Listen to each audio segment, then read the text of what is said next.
it can be tough because in the beginning you're going to be alone, and even well into your career you might be alone. You know what I mean? Like you might have people that are there to help you, people that can be tools, but those people also still have their own things that they're doing in a lot of cases. So you have to learn how to be a manager. You have to learn how to, you have a goal in mind and you have to manage people in regards to what you're doing to help you with your goal while you're also helping them. But I think that, when you first start, like you can't expect anyone to come in and do it for you. You really have to be okay with like working.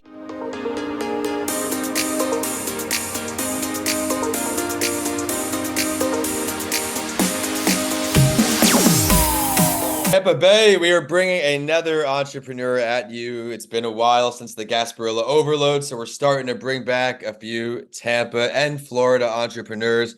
Vincent A. Lancy here. Welcome back to That Entrepreneur Show, the podcast that will inspire all small business owners, entrepreneurs, and brand enthusiasts to jump to that next level. Today, we have someone who's been working on his craft year in and year out.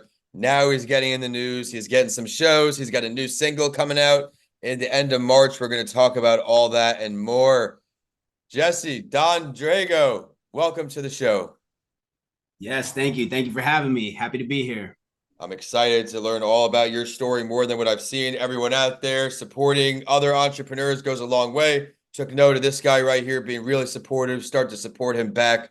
Took a look at all he does. And he is up and coming in the music industry, the event space. He's done a lot, and he's got a lot on the calendar. So stay tuned for the end of the episode. We're going to talk about what new song he's got coming out, where he's going to be performing next, what area he'll be in next, and all of that and more. But I want to start out, Don, what originally led you to music? Why'd you want to be an entrepreneur in the music space? Yeah, so for me, I originally got into music from a writing standpoint. When I was a younger kid, I started writing kind of like as an emotional outlet, which probably a lot of other musicians will tell you. I was one of those kids who was, raised in a single family house, single parent household with just my mom. And I feel like, I had a little bit of like emotion or even like anger, or like sadness. So I feel like that's kind of why I picked up the pen. But then, obviously with that spark, it kind of ended up leading to so much more. And I fell in love with music as a fan, like all through my teen years. Like I was addicted to it. I used to be the kid that would get in trouble in school for always having my headphones in. And then, of course, that just kind of led to being a creator of it. I love that. Always the kid with the headphones in. And many people, of course, writing could definitely be an emotional outlet, like you said. Definitely one of my mental health boosters. I just happen to be writing almost every day, but even everyone out there, you can start with journaling, just little things that you can do. My world's mental health as well. So definitely thankful you brought that up. But now, fast forward, what was the first song you ended up putting out on your own, Don? Dating back to then. Well, it's funny because I was in a couple of groups before I really started pushing my own brand under the Don Drago umbrella. So I had a couple projects that I did with some groups that ended up being really good. But the first song that I did under my own personal name was back in 2020, and it was called Dark Boy. All right, tell me about it. It was pretty much like, so the last group that I was in, it was called Harmonic Sounds, and we were doing like kind of like dance hall music. And I basically just had a want and like a desire to kind of show a little bit more of like my dark side and like my more emotional side instead of just doing happy music, which is funny because now happy music and like good vibes music is my thing again. But I just had a point where I wanted to go through and just like for myself, just make kind of, darker music. And that's what it was about. It was like the song was called Dark Boy. It was like a melodic rap song.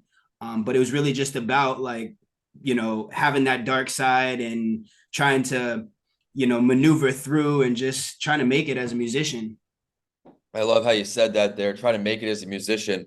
When you were first getting going in the industry before 2020 even, what were some of the biggest hurdles you had just getting started, whether it's from an entrepreneurial brand perspective or in the music world? What was something that you remember like, damn, this roadblock took a minute? Yeah. I think that in music, what people don't necessarily understand unless you're in it, right? And maybe a lot of other industries are like this, I'm not sure. But in music, I feel like specifically, there's a lot of scams. There's a lot of people who say they're this, say they're that. And when you're green, you believe them. You take people at their word for face value. You don't necessarily know how to check. You don't know how to, ask around and see someone's reputation. Because obviously reputation says a lot if someone's worked with that person before. Right. So I feel like for me, I charged a lot of things to the game in the beginning, whether it be marketing or just people who said that they could help me. And the help wasn't really like their intentions weren't in the best place. It was really just for them to get a little bit of money in the short term. I'm really happy you brought that up too, because that can relate to all entrepreneurs. We were talking about before the show, excuse me, where I used to do the school speaking, all of these things where I would send out hundreds and hundreds of books to these principals, all these things. We love your stuff. We're going to do it. We're going to do it. I'm going to bring you in. I can do this, this, and this for you. And then when it came time to actually sign a check or send funds, nothing ever happened. They talk, talk, talk. I had someone even tell me they could bring my books international. This is when I first started, so I was super stoked. It was only contingent, I found out 2 meetings later, if I joined her company and was started a Florida chapter for her when I had no time as a solopreneur. I'm at this point, I'm still doing all my social media, doing email, I'm doing everything, all the hats. So that everyone out there, do your best to keep your tunnel vision on, but it's easier said than done. Did you have any lessons learned from that, or from now on when you met people after that, you did certain due diligence? Like what did you do to make sure they were for real for after that?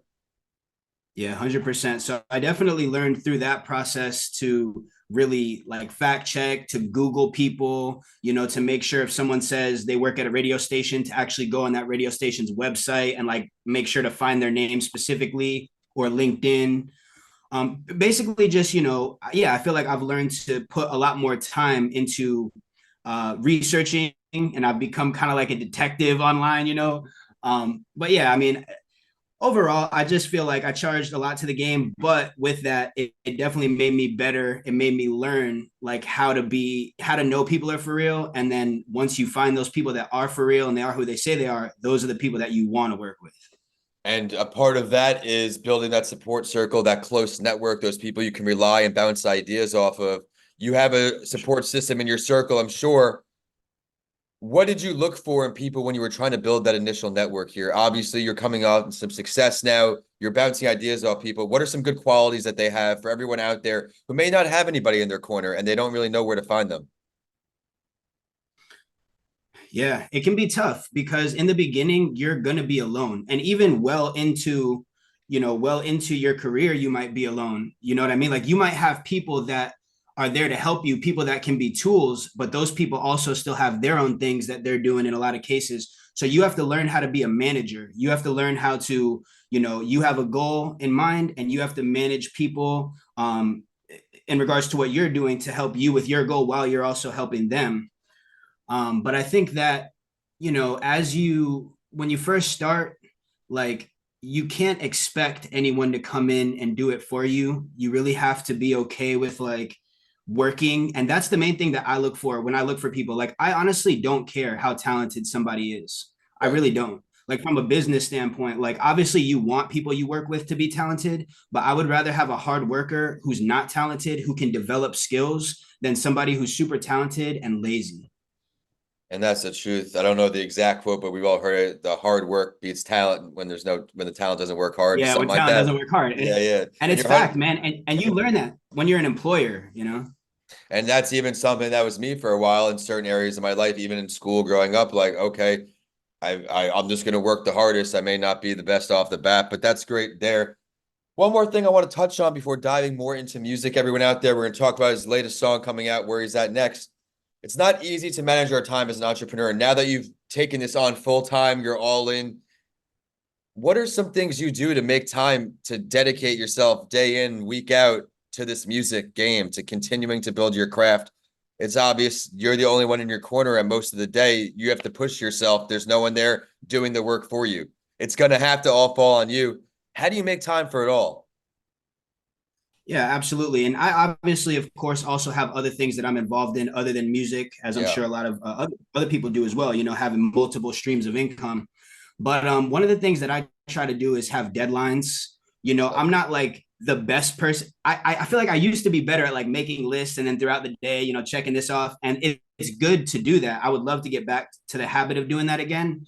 But I feel like for me, as long as like I have a direction and I have a time frame that, hey, this has to be done by this time, like I'll make sure, even if it's a couple nights before, to stay up all night and do it. You know, not to say I want to procrastinate, but I just try to set dates and have my stuff done by certain dates. I love that. And it's just something that will gravitate you towards success. You know where the finish line is. You can work on your own time and all of that. Set your own schedule. Some of the pros of entrepreneurship as well, but also the negatives of that is when work needs to get done, it's all on you. It could be Saturday, it could be Christmas Eve, it could be New Year's Eve, which has happened. I'm sure everyone that has joined this show as a guest, where a holiday of some sort was filled up with work. But he's here. Sure. He's here for his music. Want to show him some love and create some awareness for what he's got going on. If there is one song our audience could tune into, if they haven't heard any of your tunes yet, what song should they dive into? I know it's hard to pick just one. It's hard to pick one. So I'll say the first song that you guys should listen to is called Paradise, featuring Best Believe and Knowledge. It's a tropical pop song. I did that song for like Florida and just for tropical vibes. But I also recently released a song called Want You, featuring K. Ruth and Kia Shaw, which is a dance vibe, and everybody that hears it loves it. So I would say one of those two. I'm going on my Spotify now. I'm throwing him a subscribe there. Definitely got to keep up the work. Here in Tampa, we've got a lot of music on the scene. I mean, we've been lucky enough to have Pusha on the show, a lot of musicians even around the country. What is one venue, since you're here in Tampa, that you want to play at that you haven't been played at yet?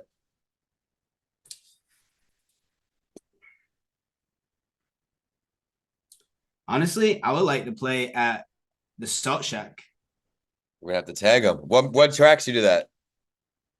I'll do Paradise and I'll do the new song that I have coming, which is a tropical song. And it's just like, you know, tropical beach vibes. People are outside by the water having a couple of drinks. And I just want them to put my song in the back and vibe out. Hey, we're gonna have to tag them when this episode goes live. Make that happen. Now, Yes, before I let you go, you gotta tell everybody where they can find you online, where they can find your music, all things Don Drago. Absolutely. So you can find me on all major streaming platforms, Dondrago, Dondrago. Again, all major streaming platforms. I have a website. Of course, Spotify is the main thing. Instagram, look me up.